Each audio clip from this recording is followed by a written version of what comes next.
Lesson 11-8, Use Proportions. By the end of today's lesson, you will be able to use proportions to solve indirect measurement problems. Make sure you have your pencil and paper ready to work right along with me. We can use proportions in similar triangles in order to help us figure out indirect measurement, such as finding heights of objects that are too large to be measured directly. So we can think of that if we see shadows. So in this problem we have a 6-foot tall person is standing near a tree. If the person's shadow is 10 feet long, what is the height of the tree? So the tree may be too long for us to climb up and measure. So we know though that the person standing there is 6 feet tall. So that would create a couple of triangles that look like this. So we can see here that the man we know is 6 feet tall and his shadow is 10 feet long. So that creates a triangle. So here's the man, his shadow, and then you connect those 2 points, and then that creates this triangle.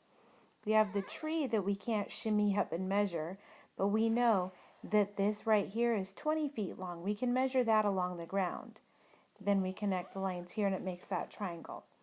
So now we can use our proportions in order to figure out how tall that tree is. So we have 6 feet for the man over h, because we don't know how tall the tree is equal to 10 feet over the 20 feet that we know of their shadows. So now we cross multiply and we have 6 times 20 is equal to 10 times h.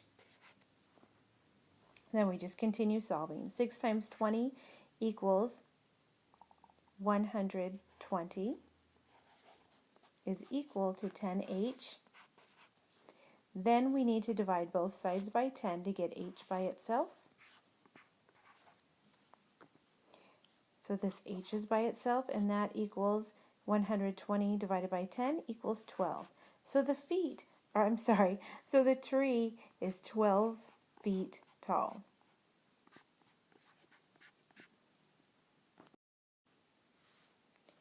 Okay, in this problem we have Gil found the distance across a pond, MN, by measuring the distance and setting up similar triangles as shown in these figures.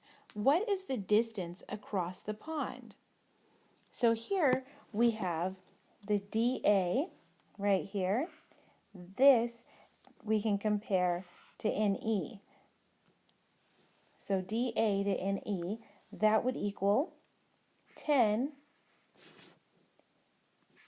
to 60 is equal to, we have MA over MN. So MA is 45 yards, and we don't know what MN is. So I'm going to just make that X. Now we cross multiply the 10 times X. So we have 10X equals 45 times 60. So that equals 10x equals 45 times 60 is 2,700. We divide both sides by 10. X is left by itself. I'm going to move it over here. X equals, and then 2,700 divided by 10 equals 270. So the distance across the pond is 270 yards.